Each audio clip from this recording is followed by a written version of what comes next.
Muy buenas noches, amigos televidentes. Bienvenidos a un nuevo episodio de Focos y de su segmento Zoom. Presidente, Asamblea Legislativa, presidente Bukele. Concertación en plena confrontación. Mario Ponce, el nuevo presidente de la Asamblea Legislativa en los próximos 18 meses, tiene un objetivo casi imposible de lograr: la concertación entre el Poder Ejecutivo y Legislativo para la gobernabilidad del país en un año electoral en que el presidente Bukele tiene como principal objetivo reducir a su mínima expresión al FMLN y Arena, logrando una amplia mayoría legislativa que le permita controlar los poderes del Estado y construir un proyecto político hegemónico en las próximas 2 décadas. Pero al mismo tiempo necesita el próximo año acuerdos con dichos partidos en la Asamblea Legislativa para aprobar leyes como la del presupuesto, que le permita gobernar con mayor éxito. En este contexto y contradicción llega Mario Ponce del Partido de Concertación Nacional como la figura concertadora ideal para intentar 2 tipos de acuerdos muy difíciles de conciliar en plena guerra política: los acuerdos en la Asamblea Legislativa y de esta con el presidente de la República, teniendo Arena 37 diputados, el FMLN 23 y el PDC 3, para un total de 63 diputados, frente a 10 de Gana, 1 del CD y un independiente, para un total máximo de 12 diputados que apoyarían al presidente, y un PCN en medio con 9 diputados. ¿Logrará Ponce dichos acuerdos, además de impulsar las postergadas reformas en una Asamblea Legislativa tan devaluada en la opinión ciudadana?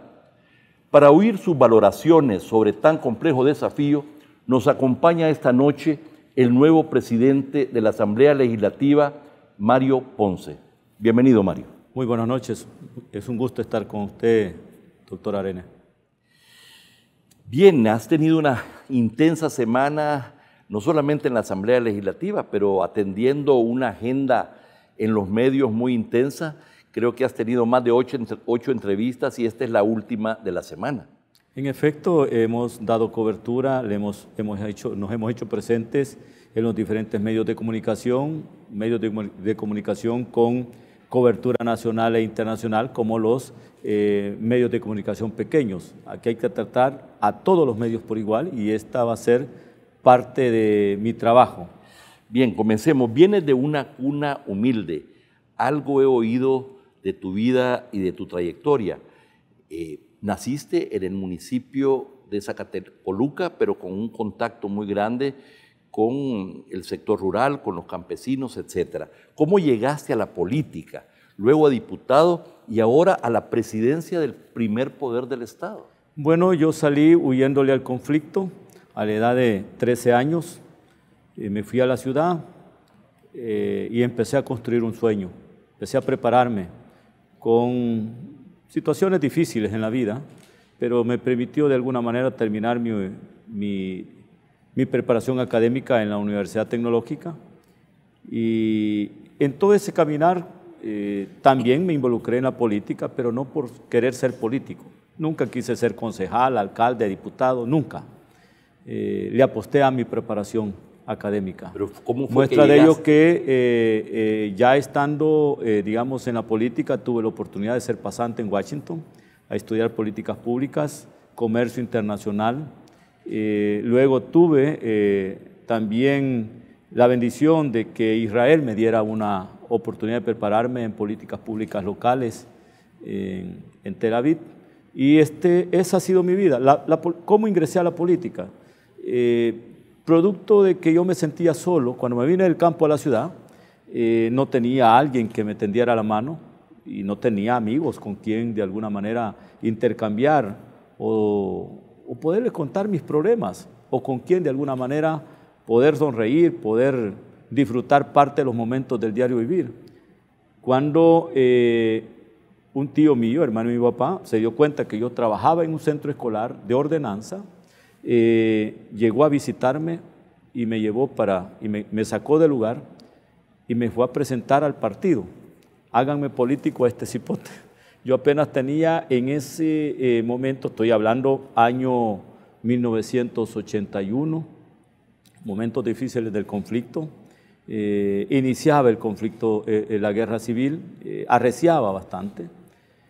Muestra de que yo soy parte de 3 hermanos, un hermano en el ejército, el hermano mayor en la guerrilla, el de en medio, yo que era el de en medio, nunca quiso meterse en ningún bando, porque nunca quise empuñar un arma para poder de alguna manera ser parte del mismo.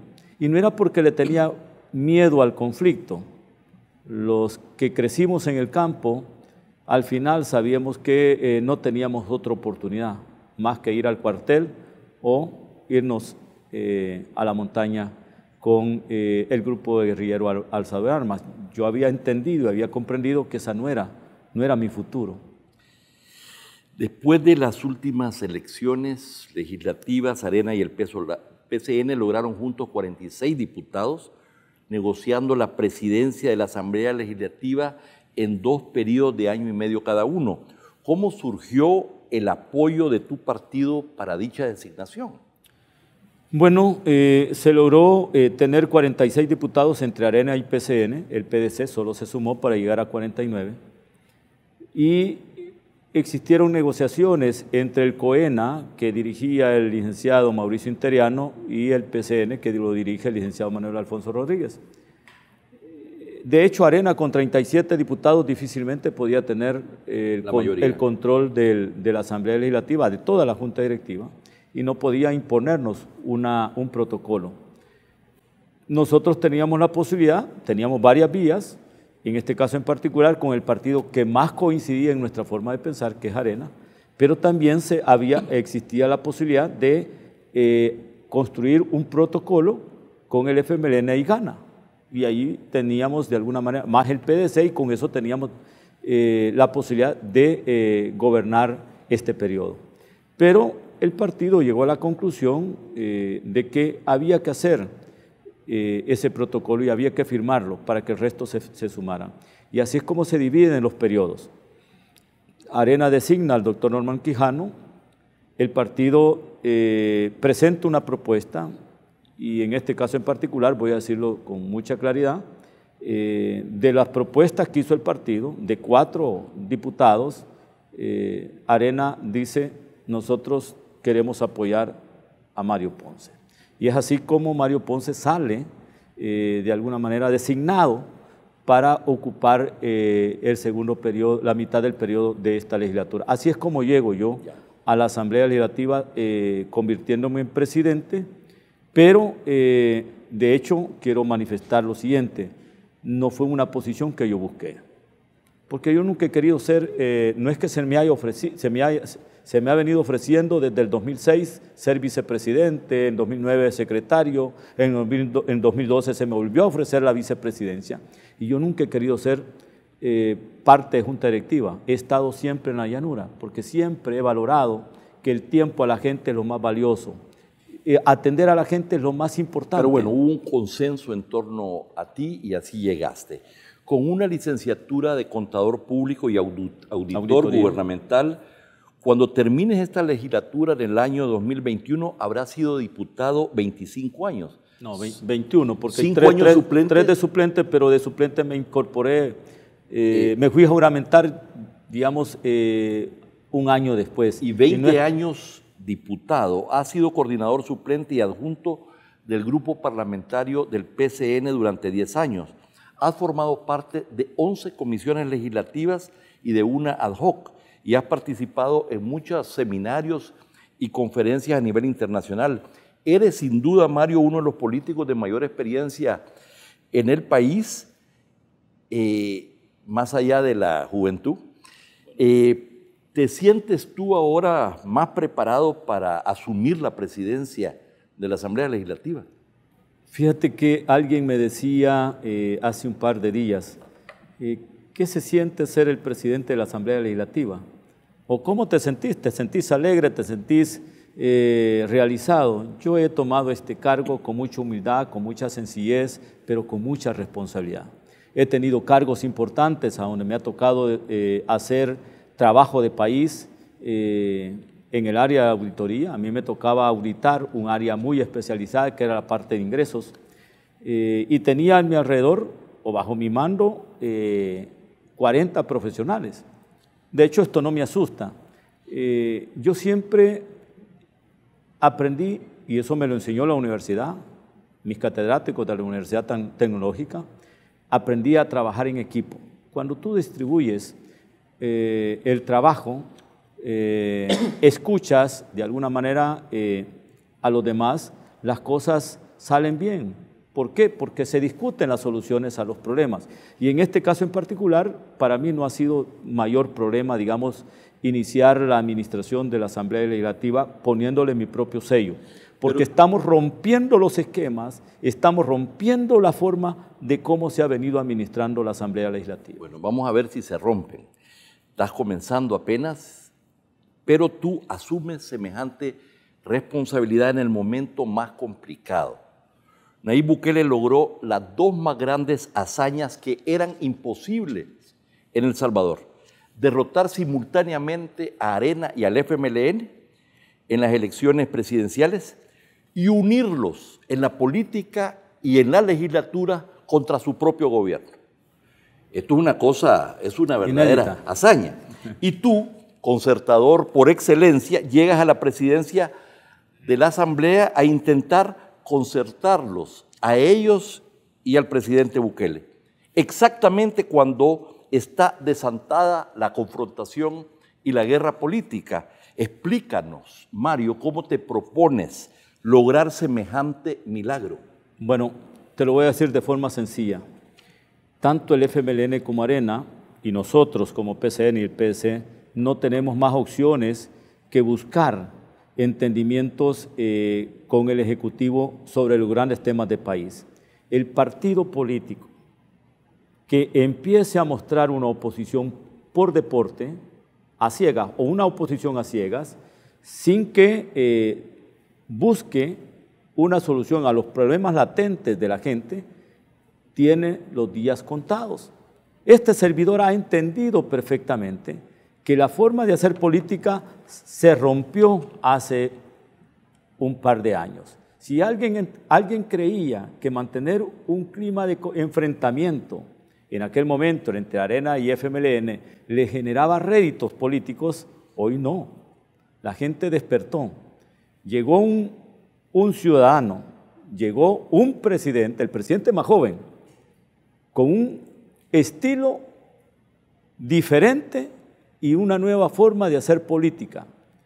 Yo siempre he dicho, lo he dicho en algunos medios, no es que el presidente Nayib Bukele no entienda a la oposición que esté en la Asamblea. La oposición que esté en la Asamblea no entiende la forma de gobernar del presidente Nayib Bukele, porque si fuera así, tal como obviamente se ha planteado, la población estuviera rechazando, digamos, la forma de cómo está manejando el gobierno, el Ejecutivo, en este caso el presidente Nayib Bukele, pero no, la población, ves tú, hay una línea que está creciendo en popularidad, y eso lo debe entender el FMLN, lo debe entender Arena. No es con el discurso confrontativo, debemos de cambiar ese discurso confrontativo en un discurso que nos permita de alguna manera marcar las diferencias y decir, miren, puede ser que en esto tengan razón, puede ser que en esto no. Busquemos el punto de coincidencia. En la medida que ellos llegan con un discurso de choque, pierde más la oposición y gana, en este caso en particular, el presidente Nayib Bukele.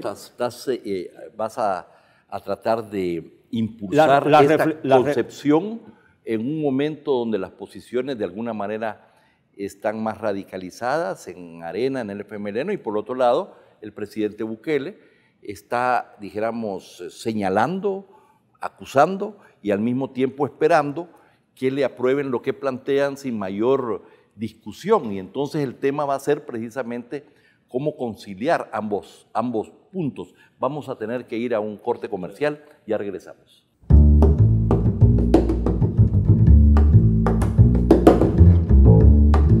Presidente de Asamblea Legislativa, presidente Bukele, concertación en plena confrontación es el tema que nos ocupa esta noche conversando con el nuevo presidente de la Asamblea Legislativa, el diputado Mario Ponce. Bueno, Mario, precisamente este punto en medio de dos fuerzas importantes, Arena y el FMLN juntos, y por otro lado el presidente Bukele con ese nivel de popularidad, de aceptación y con esa manera tan particular, dijéramos, de señalar las cosas claras, de atacar, que no es parte de lo tradicional, dijéramos, en El Salvador. Eso lo que hace muchas veces es precisamente agudizar las posiciones. Y entonces vienes tú, ¿verdad? Te tocó premiado de alguna manera ser presidente en este momento donde lo que vemos es que entramos precisamente ya a partir de enero en un año electoral donde el presidente quiere capitalizar esta popularidad para nuevas ideas y para una mayoría legislativa, ¿verdad?, que pueda impulsar grandes transformaciones en El Salvador. Y por otro lado, lo que está en juego para Arena y el FMLN, y vamos a ver si para el PCN también y el PDC, es su supervivencia, ¿verdad? Porque hay un objetivo de hacerlos implosionar. Y en un contexto donde no vemos tampoco que estos partidos estén involucrados en ninguna reforma y modernización. Entonces, es un tema complejo, delicado, estar en medio, tratando de incidir en ambas partes para lograr acercamientos. Bueno, en primer lugar, creo que es mi cuarto día de trabajo. El primero fue nada más visitar a los empleados y ya hemos mandado algunas señales. Yo tengo la fe puesta en Dios que podemos construir el espacio para ese diálogo sincero, abierto entre los funcionarios del gobierno y la oposición.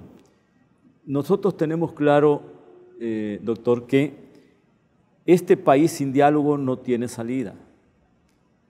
Y si fuimos capaces de construir un diálogo y callar las armas, lograr la paz,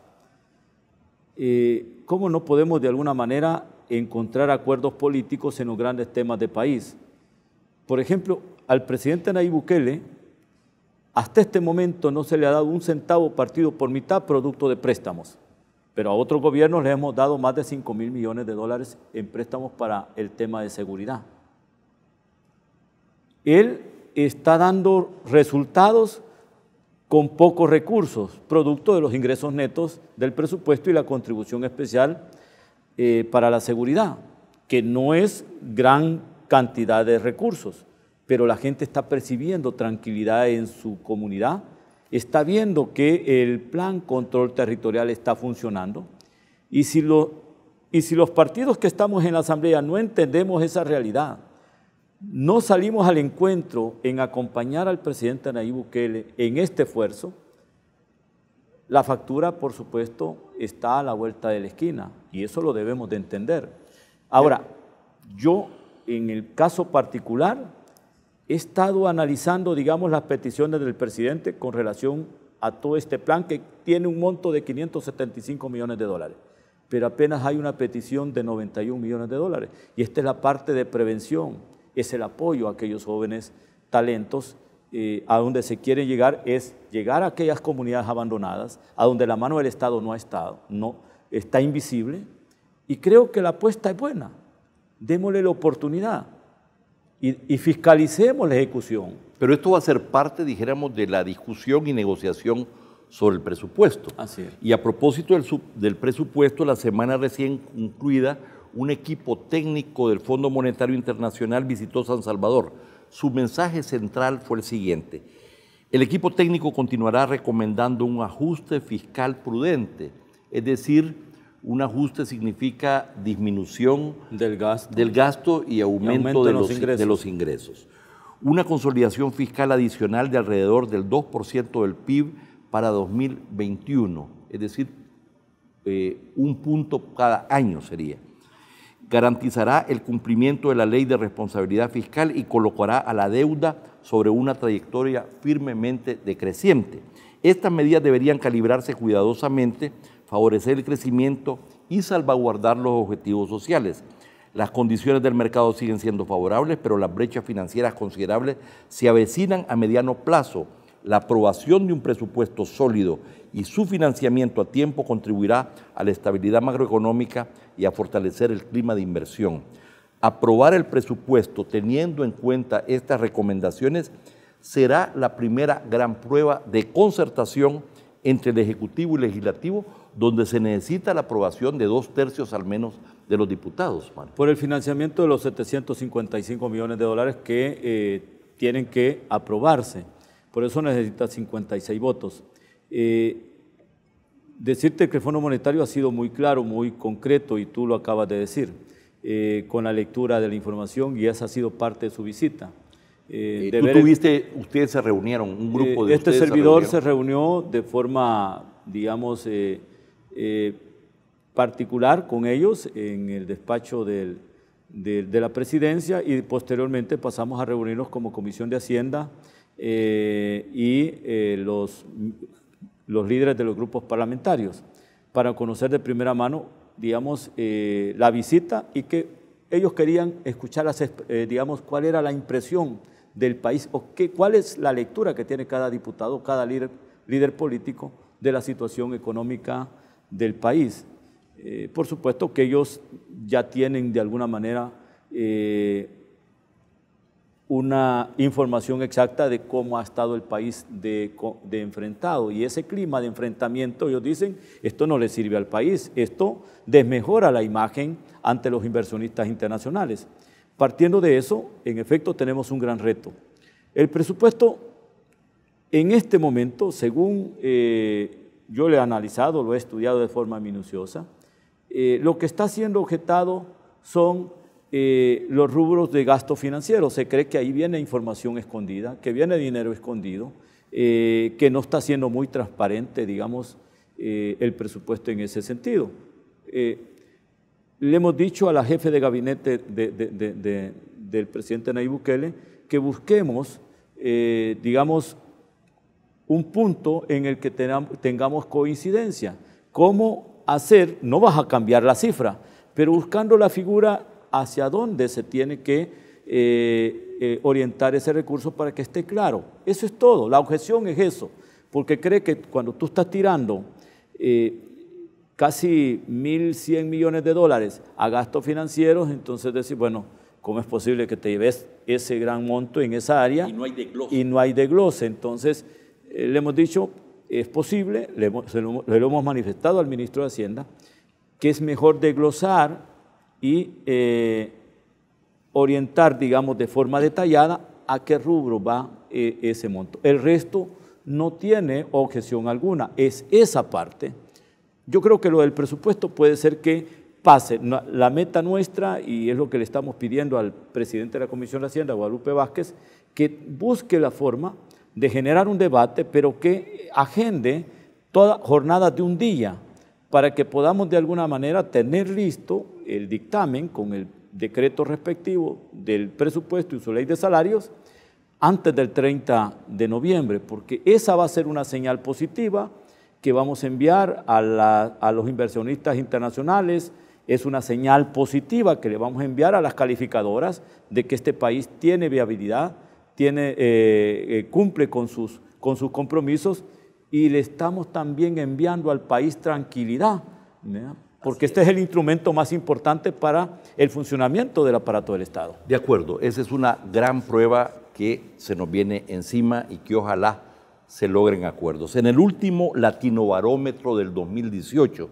que mide precisamente la opinión pública en los países de Latinoamérica, El Salvador aparece con las posiciones más bajas del continente en la identificación con la democracia y particularmente en la confianza en la Asamblea Legislativa y en los partidos políticos. Dice, los países con la menor confianza en el Congreso son Perú con 8% y El Salvador con 10%. Y además dice, la confianza en los partidos políticos es casi inexistente en El Salvador con 5%, Brasil con 6% y Perú con 7%. No parecieran haber fuerzas ni movimientos reformistas en la Asamblea ni en los partidos políticos. En tu agenda, concertadores, concertadora, ¿tienes priorizada una agenda de reformas en la Asamblea Legislativa? Estamos ahorita estructurando un plan que nos permita salir al encuentro de ciertos cambios que nos van a ayudar a mejorar la imagen. Y es el hecho de que ya hay algunas señales dentro dentro del programa de este servidor, la forma como administrar el órgano político, buscando también cómo hacer algunas reformas puntuales al reglamento interior con relación al uso, o vamos a decir, de los viajes de los diputados. Creo que eso es importante. Nos debemos autorregular, porque la gente está de alguna manera señalando los abusos del cargo. Y en ese sentido tenemos que revisar todo lo que tiene que ver con el reglamento interior, las ausencias de los diputados del Pleno, el poco aporte, el poco interés que tiene el diputado de prepararse, documentarse y poder, digamos, hacer un planteamiento serio, documentado. Y creo que, aparte de eso, los diputados tenemos el compromiso de buscar mecanismos de acercamiento con la población. Ya no se puede seguir haciendo, digamos, el trabajo a la antigua. Ahí hay que aportarle también a ciertas reformas democráticas. Tenemos que ir profundizando nuestra forma de hacer política en relación a las reformas democráticas, a las reformas electorales que tenemos que hacer. Muestra de ello es que estamos por considerar las recomendaciones de la comunidad internacional como observadores internacionales en las últimas elecciones. Queremos buscar de alguna manera generar algún impacto. La imagen, doctor Arenas, de la Asamblea se ha perdido por la forma de venir manteniendo un discurso más confrontativo sin mayor resultado para la población.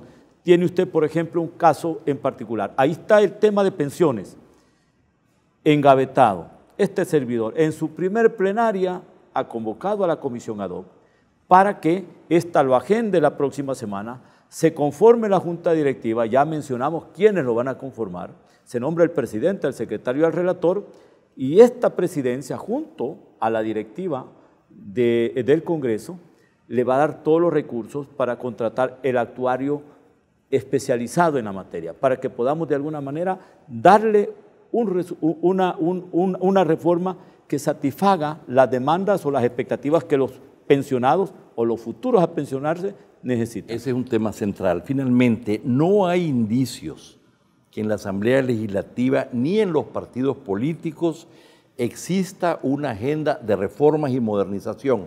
Ojalá que lo que tú estás planteando como reformas en la Asamblea finalmente se inicien.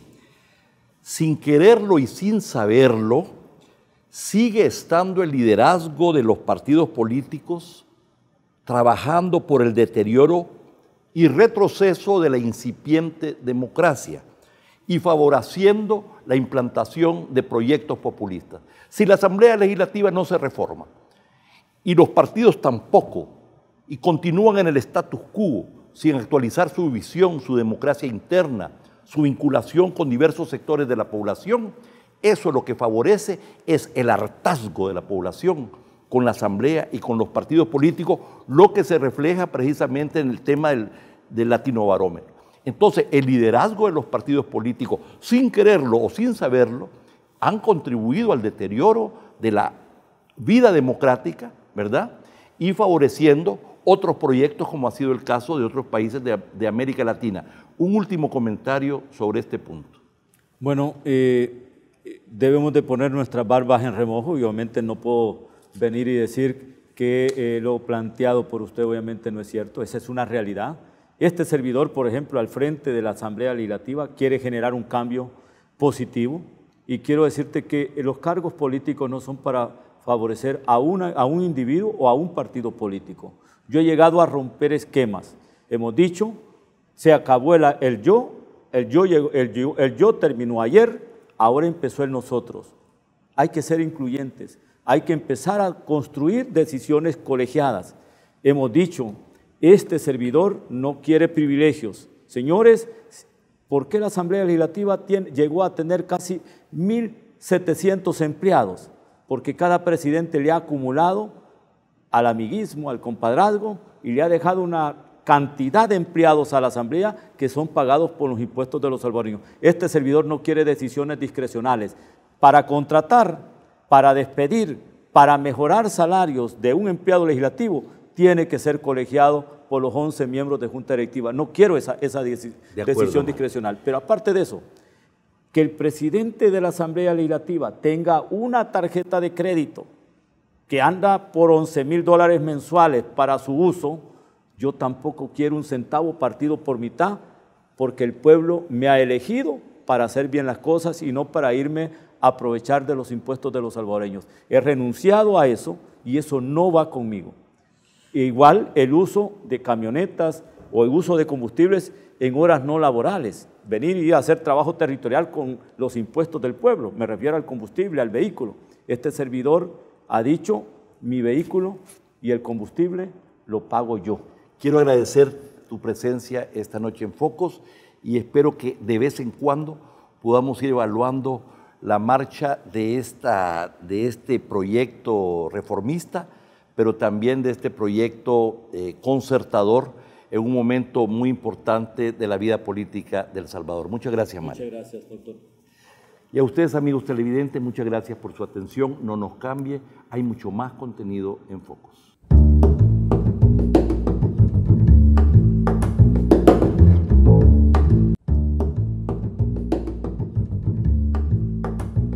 El 2 de noviembre, el gobierno salvadoreño desconoció oficialmente a Nicolás Maduro como presidente de Venezuela. La administración Bukele dio al cuerpo diplomático de Maduro un plazo de 48 horas para abandonar El Salvador, al tiempo que reconoció la legitimidad de Juan Guaidó como presidente encargado del país sudamericano. Hoy, Focos, analizamos las implicaciones de esta decisión del presidente Nayib Bukele.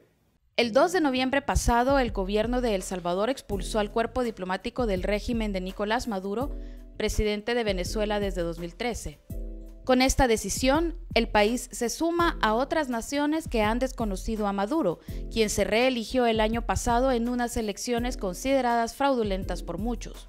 El presidente Nayib Bukele aseguró que la expulsión de los diplomáticos venezolanos es coherente con el rechazo a Maduro expresado por su gobierno en foros como la Organización de Estados Americanos, la OEA.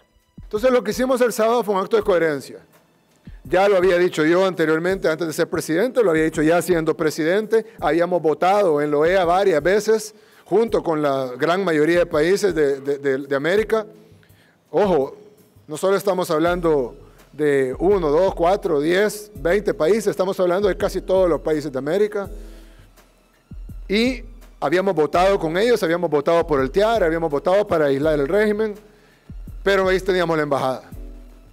Entonces, si bien lo habíamos dicho, habíamos hecho acciones incluso para aislar el régimen junto con nuestros demás compañeros de la Organización de Estados Americanos, pero no habíamos hecho una acción contundente como era la expulsión de los diplomáticos. El Salvador, a semejanza de Estados Unidos, reconocerá la representación de Juan Guaidó, nombrado presidente encargado de Venezuela por la Asamblea Nacional, que es de mayoría opositora. Rubén Zamora, ex embajador de El Salvador en Naciones Unidas, señaló que el régimen de Maduro tiene las características de una dictadura y ha sumido a Venezuela en la peor crisis económica y humanitaria de su historia, justificando que se le aplique una política de aislamiento. No obstante, consideró importante no perder de vista la influencia de Estados Unidos, en particular porque Bukele se ha plegado a las exigencias de Donald Trump.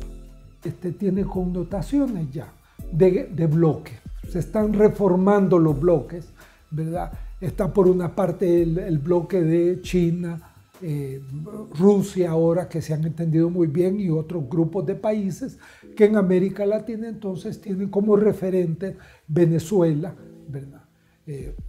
Y Nicaragua en estos casos. En ese sentido, eso pues ya hay una dimensión de confrontación de bloques. El otro bloque, el bloque en contra de Maduro, ha sido pues cada vez más liderizado por la administración del presidente Trump. La política exterior norteamericana ha sido claramente en contra de Venezuela, en muchos casos con mucha razón. Hay una seria violación de derechos humanos.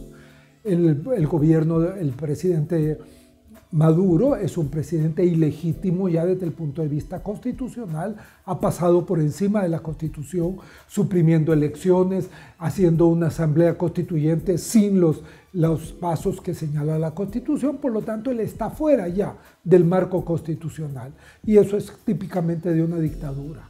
En todo ese contexto, ¿verdad? Por supuesto, no reconocer a Maduro pues tiene un sentido, pero no se puede descartar o no se puede dejar de reconocer que Estados Unidos está presionando por eso, ¿verdad? Y reconociendo que la política del presidente del país, ¿verdad? De nuestro presidente, es una política de total aceptación de lo que Estados Unidos quiere y como Estados Unidos lo quiere. ¿A cambio de qué? A cambio de que Estados Unidos dice que las relaciones con El Salvador están muy buenas. ¿Por qué? Porque otro beneficio no tenemos, al contrario. Al mismo tiempo que hacen eso, están tratando a nuestros migrantes en Estados Unidos de la manera más brutal. Zamora explicó que la expulsión de diplomáticos es una forma de romper relaciones con otra nación y esto obstaculiza trámites como la emisión de pasaportes y visas. Para evitar trabas, los estados encargan estos procesos a sus embajadas en terceros países. Focos consultó a la Cancillería salvadoreña cómo atenderá a los salvadoreños en Venezuela, pero al cierre de esta nota no se recibió respuesta. Mientras tanto, ONGs de venezolanos que apoyan la democracia en su país ven con buenos ojos la decisión de Bukele e informaron que pedirán a El Salvador reconocer la prórroga a pasaportes vencidos aprobada por Guaidó en junio. Nosotros lo interpretamos como un apoyo que da El Salvador y se suma a otros 50 países en rechazo a la dictadura de Nicolás Maduro, porque así la catalogamos y la consideramos nosotros los venezolanos como una dictadura, y un apoyo a la democracia en Venezuela, a la Venezuela democrática. En junio de este año, Juan Guaidó emitió un decreto donde extiende la renovación de nuestros pasaportes por un periodo de 5 años, la vigencia de nuestros pasaportes. Algunos países han reconocido este decreto, como Canadá o como Estados Unidos, y otros venezolanos en otras ciudades están haciendo la solicitud a las respectivas autoridades. Nosotros vamos a hacer lo mismo, vamos a pedir hacer esa petición por razones humanitarias, porque nosotros tampoco queremos irrumpir la ley ni incumplir, más bien estamos agradecidos de que El Salvador nos está acogiendo en este momento.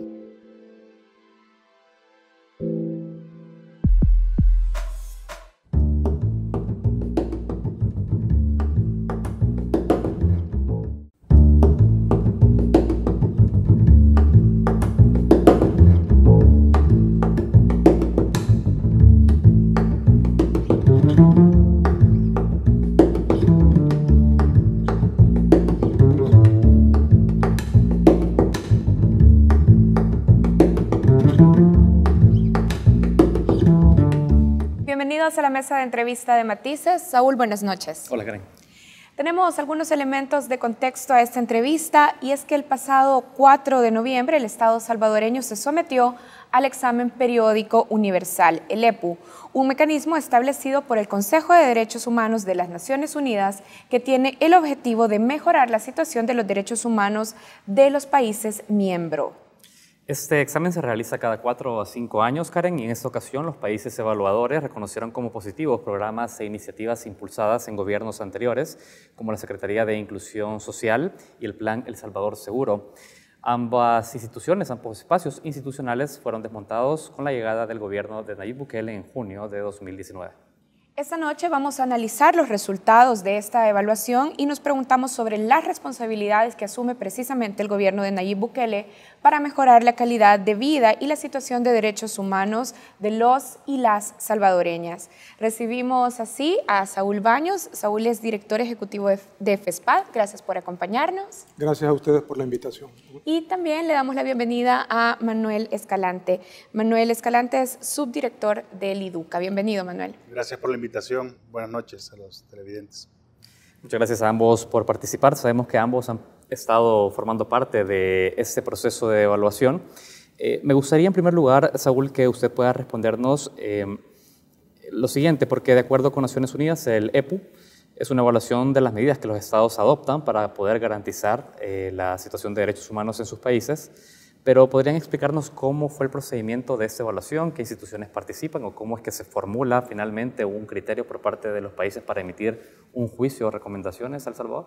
Bueno, el examen periódico universal es un mecanismo relativamente nuevo en comparación a otros mecanismos particulares o especializados de la ONU, como la Comisión de los Derechos del Niño, la OIT, que ven casos de derechos humanos monotemáticos, un tema en específico. En cambio, el EPU ve todos los derechos humanos. Y también hay una diferencia sustancial en que este EPU es un instrumento político porque quien hace el examen son representantes de los estados mismos, los 193 estados que conforman el Sistema Universal de Protección de los Derechos Humanos, a diferencia de los exámenes especializados, como los dos que mencioné, en donde son personas particulares, académicos notables, que examinan a los estados y todos rinden un informe. El EPU nació en 2006 a través de una resolución de ONU en donde elimina el Comité de Derechos Humanos y crea el Consejo de Derechos Humanos. Perdón que lo interrumpa. Cuando usted dice que esta instancia es una instancia de evaluación política, porque son los estados quienes emiten opinión, digamos, con base a qué emiten ese juicio, porque en el caso de las otras instancias es un conocimiento técnico especializado en una materia de derechos humanos. En este caso, ¿cuál, digamos, es el criterio con el cual se emite una recomendación de ese tipo? Pues se alimenta a través de informes, de tres tipos de informes. Uno, el informe nacional del Estado. Otro, el informe nacional del Ombudsman o Procuraduría para la Defensa de los Derechos Humanos. Y el tercero tiene que ver con las organizaciones de derechos humanos de los países que presentamos informes sombra. Esos tres fuentes de información de los representantes de los estados son recogidas en el caso de las organizaciones que presentamos informes, que son diversos. El Alto Comisionado de Derechos Humanos hace un estudio, es decir, una compilación de lo que ellos consideran que le deben de pasar a los representantes de cada uno de los estados. En ese sentido, se alimentan de esos informes y digo de que es un instrumento político porque para el caso de El Salvador, en este tercer examen, porque es el tercero, el primero fue en 2010, el segundo en 2014 y el tercero el 4 de noviembre recién pasado, quien representa El Salvador son funcionarios públicos. Estuvo la vicecanciller, y un equipo de Cancillería. En ese sentido, reciben recomendaciones de los representantes de Estado que son equivalentes de los funcionarios del Estado salvadoreño. Ahora, Manuel, nos interesa también comprender, luego de visualizar todo el proceso en el que se va construyendo todo el documento que se lleva a la evaluación, nos interesa también comprender la incidencia que tienen las recomendaciones que se hacen luego de esta evaluación. Y nos interesa saber eso también para tener claro qué mecanismos se utilizan para garantizar el seguimiento y cumplimiento de las recomendaciones que vienen luego de la evaluación. Podríamos decir que, bueno, quizás yo agregaría también otra fuente de informe o de información que sirve para esto, y son los mismos informes de los, por ejemplo, los relatores especiales o los mecanismos, ¿no? Muchas veces también, aunque no, digamos, están obligadas las representaciones estatales, pero también escuchan esos informes, ¿no? Por ejemplo, para el caso salvadoreño, el informe de Agnes Calamar, la relatora de ejecuciones extrajudiciales, ha sido uno de los informes más difundidos y conocidos en este digamos, ejercicio de EPU, ¿no? Ahora bien, ¿cuál es el mecanismo de seguimiento? Ahí realmente, digamos, el instrumento como tal no establece cuáles son los pasos o indicadores que van a permitir darle seguimiento a esas recomendaciones que el Estado salvadoreño acepte, porque aquí hay un elemento también importante, ¿no? Y es que el EPU pasa por que cada representación estatal hace una valoración del informe o de la situación de país y luego presenta una serie de recomendaciones. Posteriormente, el Estado salvadoreño evalúa, ¿no?, si acepta la recomendación o si toma nota de ella. Ese es digamos, el término diplomático para decir que no la acepta. Queda claramente que no es vinculante la recomendación. Exacto, no es vinculante, sino que, digamos, hay un compromiso moral, sobre todo cuando los acepta, ¿no?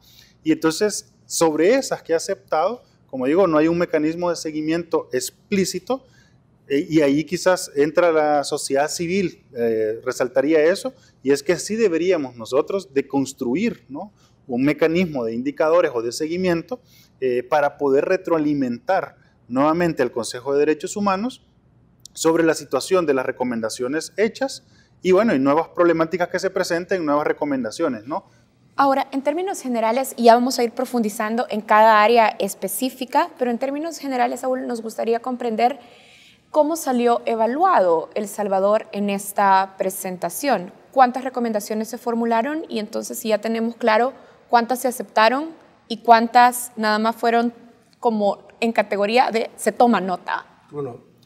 Bueno, otra fuente también es el EPU anterior. El EPU 2014, El Salvador aceptó 159 recomendaciones, las cuales se compromete a cumplir durante los 4 años y medio o 5 años. 159 aceptadas, ¿de cuántas? ¿De cuántas fechas? Del número exacto de cuántas fueron emitidas no lo tengo. Solo las 159 que fueron aceptadas. Las desechadas no se toman en consideración. Que se aceptaron en 2010. En 2014. Y el viernes pasado, el viernes 8, el examen fue el lunes 4. Ahí hubo un número considerable de recomendaciones, un total de 207 recomendaciones el lunes 4. Y ya fue presentado el informe el viernes 8 por una figura que se llama Troika, integrado por 3 países. En este caso, El Salvador le conformó la Troika, Burkina Faso, México y Japón. Y ellos presentan el informe a el grupo de trabajo del Comité del Consejo de Derechos Humanos. Ahora, la delegación de El Salvador se trae al país esas 207 recomendaciones y tienen que analizarlas los tomadores de decisión. Y en marzo 2020 va a ser posiblemente la aceptación de lo que explicaba Manuel. 207, hoy sí sé que son 207, posiblemente no las acepten todas o utilicen el eufemismo diplomático que se refiere Manuel, decir, vamos a tomar nota, ¿verdad? No se comprometen, pero todas aquellas que las acepten sí se comprometen a cumplirlas. Entonces, cuando tengamos dentro de 4 años y medio, estas 207, si son aceptadas, van a ser como una tabla de medición para saber cómo las cumplieron. En cuanto a, usted preguntaba, Karen, sobre la incidencia, hay un elemento muy importante que nosotros hemos, como organizaciones sociales, como FESPAD, manifestado y denunciado también, es el hecho de que desde 2010 el gobierno de El Salvador se comprometió a promover el mecanismo del examen periódico universal, pero no lo ha hecho.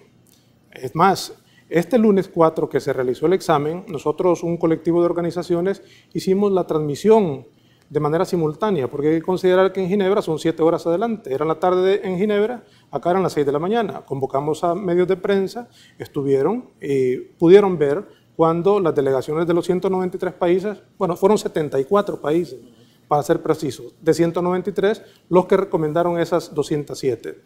Pero no se ha promovido. Incluso el gobierno actual se precia de ser muy mediático, de utilizar mucho Twitter, pero no hay ni un tan solo Twitter de las recomendaciones que se le hizo y tampoco se promovió la situación de que estaban desarrollando. Es decir, oficialmente ha quedado como oculta esta evaluación que ha realizado el Estado salvadoreño, al menos de manera oficial, no se ha publicado. Absolutamente nada. Lo hemos movido quienes andamos desde organizaciones de la sociedad civil. Muy bien, Manuel, quisiéramos irnos metiendo ya al contenido de estas recomendaciones. Sabemos que uno de los aspectos que se destacaron positivamente dentro de la evaluación fue durante los gobiernos del FMLN la creación de una Secretaría de Inclusión Social, por ejemplo, pero que, como lo decíamos a la entrada de esta entrevista, fue suprimida a la llegada del gobierno de Nayib Bukele. ¿En qué medida la supresión de esta Secretaría de Inclusión Social durante el presidente Bukele representa un retroceso respecto al cumplimiento y garantías de derechos humanos según la evaluación que ustedes hacen como organizaciones? O sea, y esto lo respondo desde una perspectiva técnica, ¿no? Los derechos humanos, dentro de un conjunto de principios, hay uno que es medular, que es el principio de progresividad, que conlleva a la prohibición de no regresión. Es decir, la lógica es, los derechos humanos conquistados no se pueden quitar de ese listado, ¿no? Pero no solamente implica el reconocimiento de un derecho particular, sino también ese digamos, naturaleza de los derechos humanos trasciende también a las políticas públicas que están relacionadas para el ejercicio o la promoción de ese derecho. Es decir, si hay un reconocimiento de grupos vulnerables, por ejemplo, un poco la Secretaría de Inclusión Social, y al mismo tiempo una institucionalidad que va a impulsar políticas específicas para esos grupos vulnerables, eso, desde nuestra perspectiva, ya es parte del principio de progresividad y, por lo tanto, hay una prohibición de no regresión por parte del Estado, ¿no? Entonces, al eliminar la Secretaría, además de que queda duda de, por ejemplo, esas políticas públicas implementadas, ¿quién las va a implementar ahora? Los grupos vulnerables o que estaban identificados, ahora con quién se van a entender. O sea, es decir, ha quedado, digamos, estos grupos y estas políticas en desprotección y en descoordinación. Pero en la práctica, respecto a la calidad y garantía de los derechos de pueblos indígenas, de población LGBT, de mujeres, de personas mayores, ¿realmente esta supresión de la institucionalidad ha representado un deterioro en la calidad de vida de esos grupos poblacionales? Lo que pasa es que, a ver, el efecto no va a ser inmediato, ¿no? El problema es el tema de la consecución, porque también hay que ver un elemento importante. La existencia de espacios como este es la visibilización de los grupos. O sea, es decir, el que exista una institucionalidad obliga a crear unas políticas públicas, pero porque está visibilizando esas personas.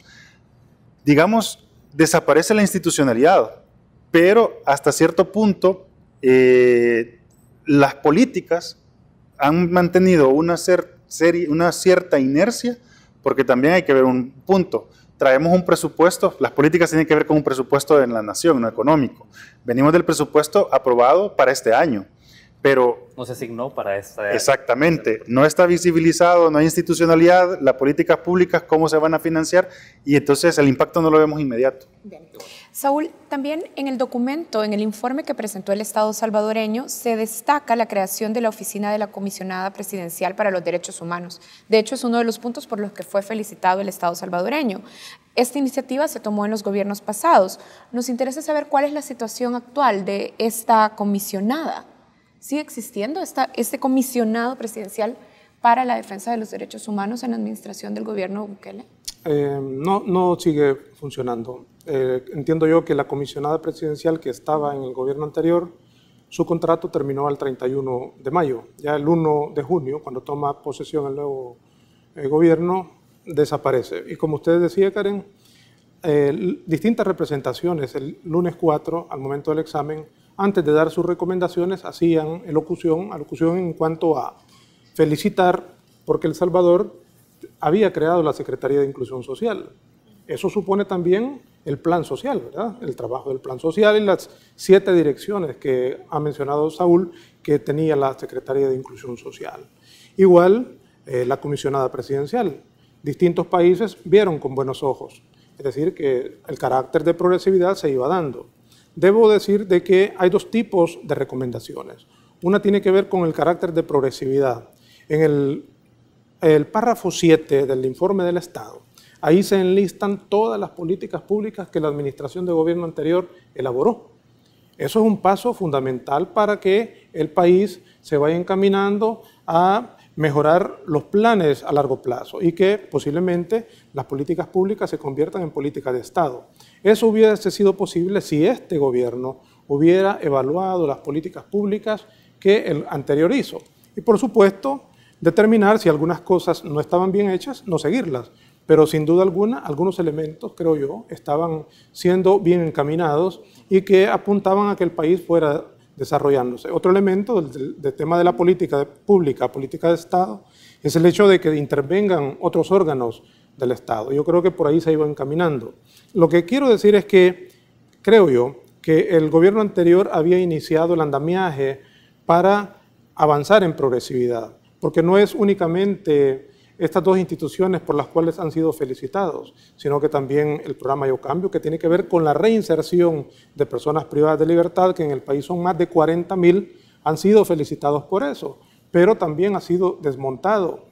Y, bueno, incluso están siendo procesados administrativamente quienes estaban en el gobierno anterior de ese programa. Saúl, lo vamos a interrumpir aquí, vamos a hacer una pausa y cuando regresemos vamos a continuar hablando sobre el informe y sobre la discusión del EPU, este instrumento de Naciones Unidas para verificar el cumplimiento del Estado salvadoreño en materia de derechos humanos. Hacemos una pausa y ya regresamos.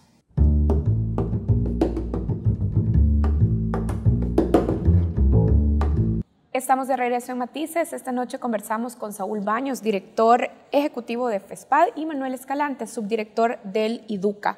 Ya en el bloque pasado, Saúl estaba hablando de esas instancias que había creado el Estado salvadoreño, por las cuales fue felicitado en esta evaluación, pero que ahora se encuentran en interrogante en la nueva gestión de gobierno.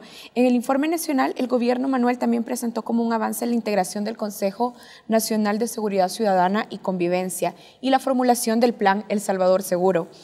Tanto el Consejo como el PES han sido sustituidos en esta administración.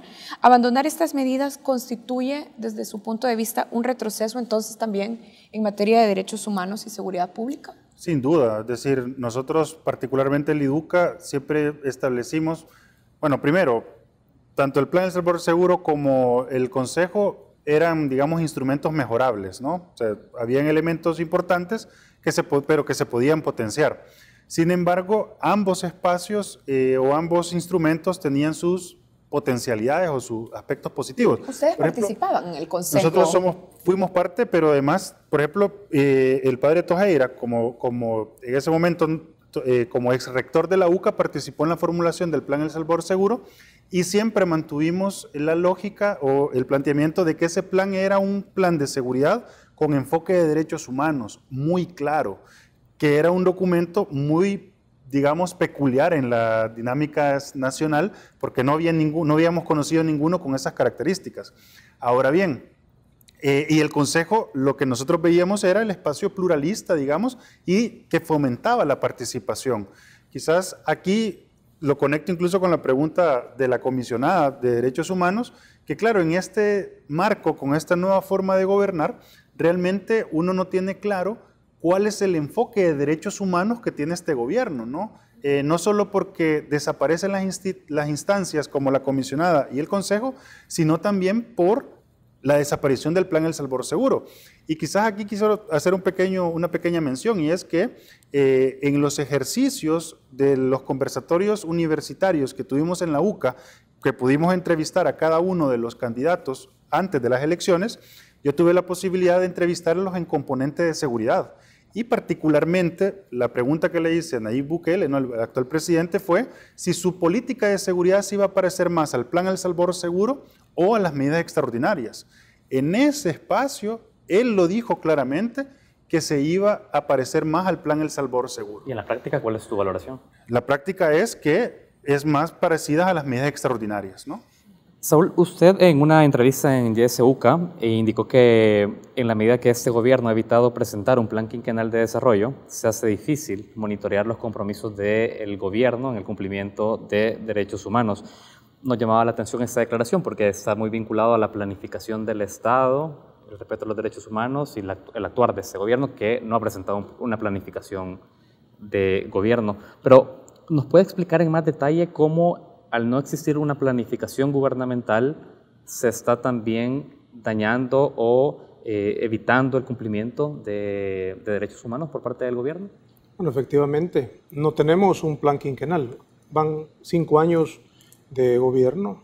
Creo yo que a estas alturas ya debería tenerse delineado el plan quinquenal. Hay que recordar que no hubo transición. El 3 de febrero que se gana, creo que tuvieron tiempo suficiente para que al llegar al 1 de junio se tuviera el plan quinquenal delineado. Tampoco han dicho de si la oferta electoral ya denominada Plan Cuscatlán es el plan quinquenal. Pareciera que sí, ¿verdad? Porque no han presentado plan quinquenal. En cuanto a las demás políticas públicas, al no haber plan quinquenal, tampoco hay distintas políticas públicas, pero también hay una contradicción relacionada al informe del EPU, porque están informando de que las políticas públicas que inició el gobierno anterior, y que ya dije que están en el párrafo 7 de ese documento, ahí las podemos ver, no han dicho si les van a dar continuidad. Están recibiendo felicitaciones y las aceptan y no niegan de que ya no le están dando continuidad. Hay una incoherencia. y también sobre la preponderancia que le están dando a los derechos humanos, a nuestra manera de ver, lo que hay es un desprecio a los derechos humanos. También se ha dicho acá, en el EPU. ¿Por qué dice lo del desprecio? ¿Porque han dejado de lado la institucionalidad anterior que los protegía? ¿O por qué lo dice con esa contundencia?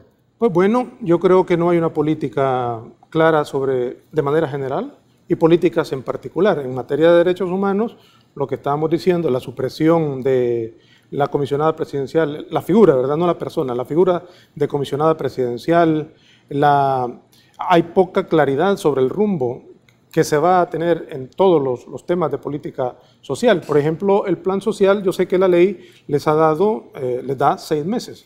A finales de diciembre tienen que presentar el plan de desarrollo social, de acuerdo a la ley de desarrollo social. No sabemos si se está desarrollando. Entonces, por eso no tenemos mecanismos, herramientas para ir midiendo la forma en que se están cumpliendo. Hay también decisiones que, a nuestro modo de ver, están mostrando mucha imprecisión. Yo creo que con el EPU lo que se está teniendo es una oportunidad, porque cada estado que recomienda al país es porque en su estado cumple ese tema que está recomendando y tiene toda la posibilidad, la buena voluntad de dar apoyo técnico, financiero, y habría que aprovecharlo. Yo creo que el reconocimiento que está haciendo el Estado de eso que hizo la administración gubernamental anterior puede ser positivo.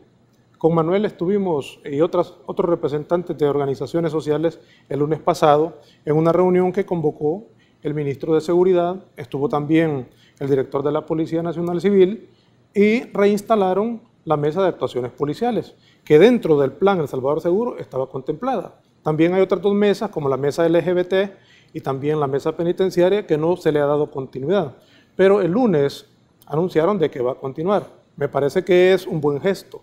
¿Por qué? Porque hay un reconocimiento de que esa mesa con amplia participación, incluidas las organizaciones de derechos humanos, es positiva y se retoma. Entonces yo creo que también ya están aprendiendo a que deben de recapacitar y ver lo positivo que se venía haciendo. ¿Iba a mencionar algo? Sí, no, yo lo que mencionaba era iba a mencionar el tema de, bueno, será por desconocimiento o mala intención, no lo quisiera calificar, pero lo que sí me voy a los hechos, ¿no? Es decir, el tema de la forma en cómo se despidieron a personas de la Casa Presidencial, o sea, el mensaje de los derechos laborales, por ejemplo, ¿no? O la última intervención que tuvo el presidente cuando anunció que iba a implementar un plan de salud para el tema de tuberculosis en centros penales, que eso es parte de las obligaciones del Estado en cuanto a derechos de salud, pero inmediatamente dijo que si los homicidios aumentaban iba a quitar ese plan, ¿no? ¿Por qué digo esto? Bueno, incluso la UCA sacó un editorial que decía los derechos humanos no son moneda de cambio, ¿no? Entonces, esas concepciones, uno se pregunta, bueno, ¿cómo se conciben los derechos humanos tomando esas decisiones o haciendo ese tipo de afirmaciones, ¿no? También queremos aprovechar, ya que estamos hablando del cumplimiento del Estado salvadoreño sobre las garantías de derechos humanos, también queremos aprovechar para conversar sobre ustedes, sobre la propuesta de anteproyecto de ley de reconciliación que se está discutiendo en la Asamblea Legislativa. Se ha conocido que, a diferencia del anteproyecto inicial, ahora un nuevo proyecto, soportado por diputados de los partidos Arena, PCN y PDC, ya no incluye el plazo de 1 año que otorgaba la Fiscalía General de la República para que se aprobara una política de persecución penal para perseguir y precisamente sancionar los crímenes de guerra y lesa humanidad. ¿Cuál es la consecuencia de esta decisión para el accionar de la Fiscalía? Bueno, sí, yo quizás ahí solo, lo que pasa es que en las propuestas anteriores se tenían un problema estructural de mi punto de vista, y es que la Fiscalía tiene una política de esta naturaleza. O sea, la aprobó en diciembre del año pasado, si no mal recuerdo. Al cierre de su gestión. Exactamente, hubo una aprobación y está diseñada junto con los estándares de la Alta Comisionada de Derechos Humanos. Es decir, eso no obstruye que la Fiscalía haga implementación de una política de esas características. Exactamente, pero incluso el peligro que veíamos es que cuando se incluía de manera explícita, era como digamos, un mandato a la Fiscalía para desconocer la política que ya estaba vigente y construir una nueva. Entonces, claro, la construcción de la nueva no sabíamos bajo qué estándares. El problema era el desconocimiento del anterior, o sea, ese creo que era el punto que se buscaba, pero bueno, entiendo que ahora ya no se encuentra eso, ¿no? pero igual la propuesta sigue siendo la misma, la que presentó el diputado Parker, la que posteriormente presentó el diputado Angulo y la que ahora han recogido y presentado los 3 partidos que se han mencionado. Están diciendo que la pena para aquellos procesados que reconozcan su grado de participación, pidan perdón a las víctimas y colaboren con el esclarecimiento de los crímenes, debería oscilar entre la tercera parte del mínimo hasta el mínimo de la pena de prisión. Es curioso porque también hablábamos sobre las recomendaciones del EPU. Francia ha recomendado que los proyectos de ley de reconciliación no deben debilitar los derechos de las víctimas ni tampoco ir orientadas hacia una amnistía. ¿Cuál es su reacción de eso, Saúl? Bueno, yo creo que no solo Francia, fueron varios países los que hicieron señalamientos sobre el tema de la ley. Nosotros le denominamos ley de impunidad, esa que se está impulsando, ¿no? También hay otro país que recomendó de que no se eliminen los eximentes de responsabilidad para aquellas personas perpetradoras de crímenes de lesa humanidad que ya tengan tantos años, porque va en la ley. Es decir, una persona que sea adulto mayor ya no tiene que tener pena de prisión. A nosotros nos parece de que eso va contrario a los principios de justicia, de verdad y de reparación. Recientemente se conoció un caso de Alemania de un excarcelero nazi, ¿no? Y que tiene casi 90 años y se pone ante los tribunales y se condena. Es que eso es imprescriptible y aquí están tratando de hacer prescripción de esos casos. Nosotros hemos estado leyendo las propuestas, hay que leerlas con lupa, porque en esos juegos de palabras van facilidades para que las personas no sean condenadas. Igual lo que usted estaba refiriendo, creo que es un beneficio que se le está buscando a estas personas. Okay. Sí, yo solamente agregar un elemento, por ejemplo, tú leíste que estas personas tienen que cumplir una serie de condiciones, ¿no? Ahí solo quiero señalar un elemento. Una de las condiciones es pedir perdón a la víctima. De acuerdo a la resolución en la segunda audiencia de seguimiento de la Sala de lo Constitucional, estableció que como condición, además de pedir perdón a la víctima, estaba en repararla, que el victimario, además de pedirle perdón, le diera la reparación. El proyecto de ley, en ese sentido, no está respondiendo a los estándares de la sentencia, ¿no? Son las deficiencias que decía Saúl en relación a este proyecto de ley. Claramente queda abierta también la posibilidad que un ciudadano pueda ir a interponer una demanda en caso que se apruebe una ley de ese tipo para poder revertir ese decreto. Una demanda de inconstitucionalidad. O también está el mecanismo a través del seguimiento, porque la Sala de lo Constitucional, pero lo puede pedir los abogados, los demandantes de la actual inconstitucionalidad. Muy bien. Saúl Baños, director ejecutivo de FESPAD, y Manuel Escalante, subdirector de la EDUCA. Queremos reconocerles también su tiempo con Focos y venir a aclarar estos puntos tan importantes en materia de derechos humanos para el país. Gracias a ambos. Muchísimas gracias a ustedes. Buenas noches. Muchísimas gracias a ustedes que nos acompañaron en la entrevista de Matices. Hacemos una pausa, ya regresamos con más contenidos en Focos.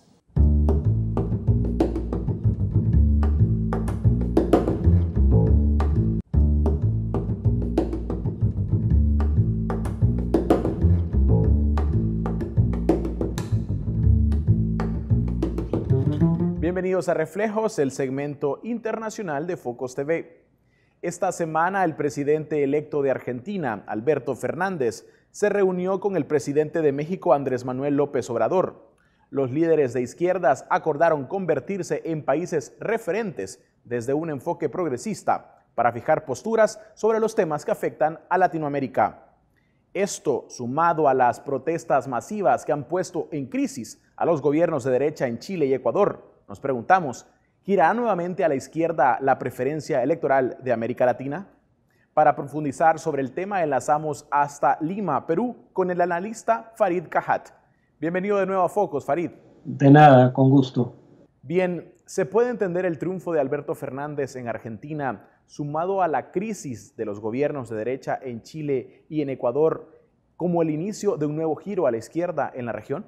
No necesariamente. Yo, en un libro sobre el cual me entrevistaste anteriormente, La derecha radical, el eterno retorno a la derecha radical en el mundo contemporáneo, sostengo que no hubo un giro a la izquierda a principios de siglo, ni había un giro a la derecha en años recientes, y que el triunfo de gobiernos de izquierda entonces y gobiernos de derecha más cerca en el tiempo se debió a digamos, la evaluación del desempeño gubernamental. Temas como situación económica, escándalos de corrupción, son más importantes para entender los cambios políticos que la orientación ideológica de los electores, porque si de eso se tratase, según el Latinobarómetro, la mayoría de los electores en América Latina siempre se ubicaron, por lo menos desde la década del 90, en torno al centro político. Nunca hubo mayorías claras de izquierda o de derecha virtualmente en ningún país. Pero, digamos, la izquierda surge en principio de este siglo, cuando, digamos, las promesas de las reformas del Consenso de Washington no habían dado los resultados esperados, y luego se reeligen gobiernos de izquierda por el boom de las materias primas. Cuando ese boom acaba y estallan de manera casi simultánea los escándalos de corrupción más grandes que jamás haya visto la región, los del caso Lavallato, la izquierda empieza a perder. Pero en la medida en que los gobiernos de derecha no obtengan resultados tanto de crecimiento como de bienestar social, son reemplazados por otros gobiernos de otra orientación probablemente. Pero digamos, en Argentina la izquierda ha reemplazado a la derecha en el gobierno, pero todo parece indicar que en Uruguay va a ocurrir exactamente lo contrario.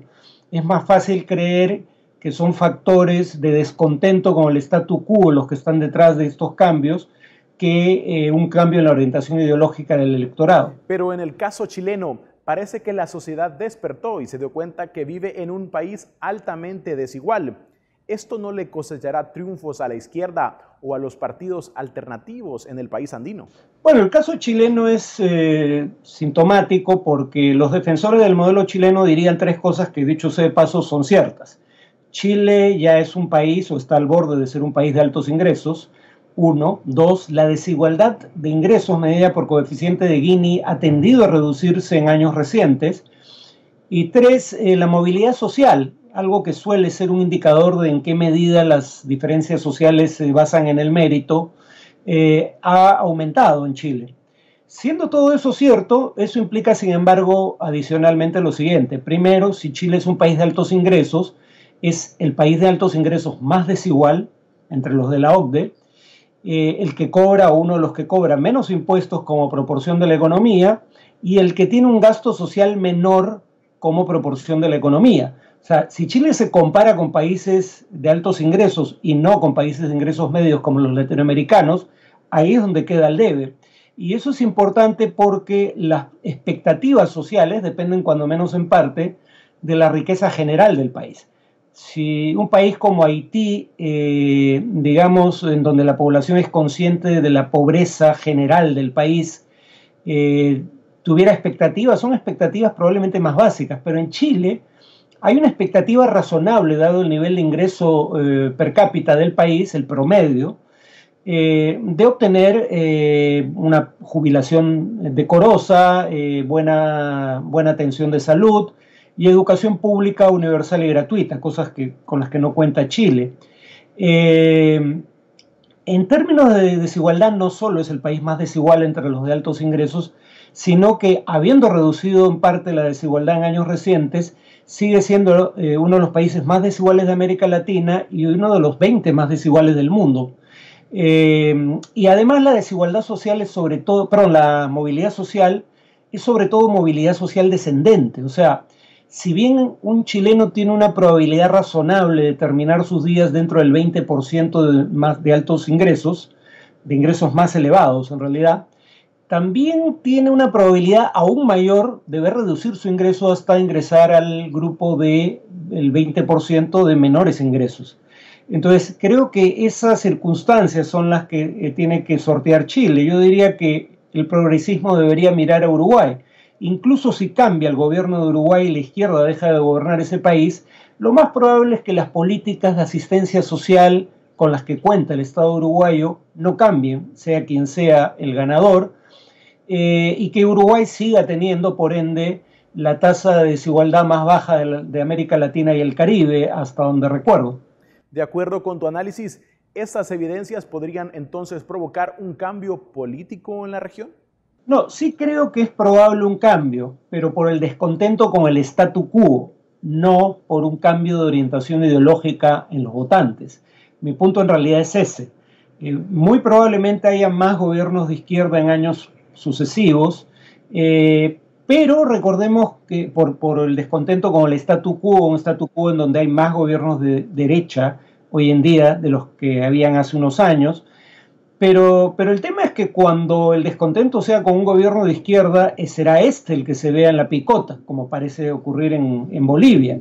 ¿Y cuál es la diferencia entre Bolivia hoy y Bolivia hace unos años?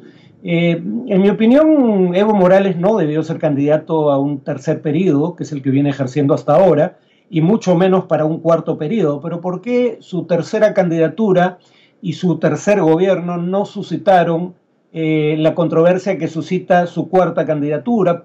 Básicamente porque ganó con un amplio margen, producto en buena medida de la situación económica del país. Creo que en general el desempeño del gobierno, sobre todo en economía, es la principal explicación de los cambios políticos que podrían ocurrir. Y finalmente, ¿cómo analizas la reunión entre Fernández y López Obrador? ¿Se posicionan Argentina y México como las potencias a liderar un eje progresista en América Latina frente a la línea estadounidense? ¿Qué tan factible es esta unión? A ver, yo diría que hay que ser cautos, ¿no? Primero, los dos están enfrentando una situación interna complicada, tanto por razones de seguridad como económicas en el caso de México, fundamentalmente por razones económicas en el caso de Argentina, que creo es y va a seguir siendo la prioridad de sus respectivos gobiernos, no tanto el ejercicio de un liderazgo regional. En segundo lugar, México en política exterior tiene un alter ego indiscutido, que es Estados Unidos. Alrededor del 80% del comercio exterior de México es con Estados Unidos, y es Estados Unidos el país cuyo gobierno ha amenazado a México en más de una ocasión con represalias comerciales, incluso si México, por ejemplo, no detenía o no hacía algo sustantivo para intentar detener el flujo de inmigrantes indocumentados que transita desde Centroamérica hacia Estados Unidos. Creo que por esa razón a México le interesa diversificar su comercio exterior para no depender tanto del comercio con Estados Unidos, pero eso implica cosas también como la Alianza del Pacífico, no solo una coalición con gobiernos de izquierda. Hay, sin embargo, áreas en donde estos dos gobiernos van a tender a coincidir. El caso de Venezuela. Probablemente Fernández retire el reconocimiento a Guaidó como presidente de Venezuela, y además, en buena medida, esto debilita al Grupo de Lima y fortalece la posición de quienes, junto con la Unión Europea, quieren promover un diálogo entre gobierno y oposición para propiciar una transición política en Venezuela. Ahí sí probablemente veamos un cambio. Bien, muchísimas gracias por acompañarnos, Farid. Con gusto, hasta luego. Con esto concluimos nuestro segmento Reflejos. Para ver este y otros análisis internacionales, ve a focostv.com. Ya regresamos.